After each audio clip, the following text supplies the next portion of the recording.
Hello mga idol. Mag-workout ako ngayon.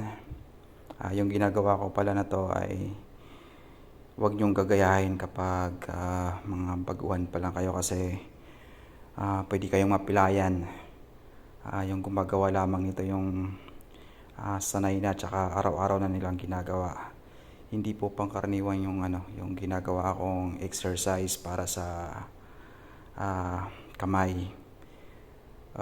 Yung exercise na to ay hindi nyo to basta-basta nakikita sa mga gym or mga karaniwang gumagawa kasi yung ganitong klaseng workout, yung mga gumagawa nito ay yung mga mahilig lamang sa sports na arm wrestling kasi yung ensayo na to ay para palakasin yung riser ng kamay tsaka yung sa control ng kamay niya. Yung makakagets lang po noon yung mga mahilig sa bunong braso or kaya yung arm wrestling. So ito po yung halos ginagawa ko 3 times a week yung ganitong klaseng program. So sa mga hindi po aware sa arm wrestling, ito po yung sports ngayon na sa Pinas ay medyo dumadami na rin naman yung mga gumagawa. Pero sikat po yung arm wrestling sa ibang bansa. If kilala nyo sila, Devon Larat, Levan Sagnishvili, mga ganong mga arm wrestler, Hermes Gasparini, John Bresink, mga ganon. Para sa ganong sports lang po yung training na to.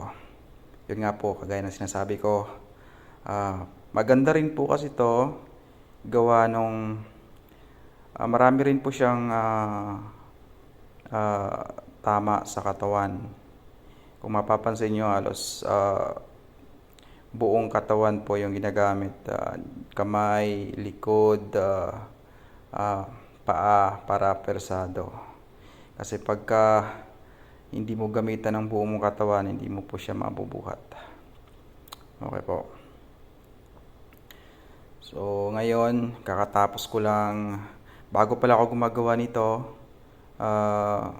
nagpo-push up po muna ako niyan. Everyday po yan, push-ups, 4 sets ng push-ups ng 30 to 35 repetition. Tapos squats, 30 to 35 din, repetitions, 4 sets. Ganun pong ginagawa ko every mag-workout, parang warm up ko yun. Tapos, yun po, may mga improvise pa akong gamit dito. Kagaya niyan, triceps, using the rubber band. Kasi po andito po ako sa Saudi, tsaka dito mahal po ng gym. Kaya kailangan talagang gumawa ng paraan para makapag-workout. At syempre, para hindi lang po yung para lumaki yung katawan, kundi para sa health natin.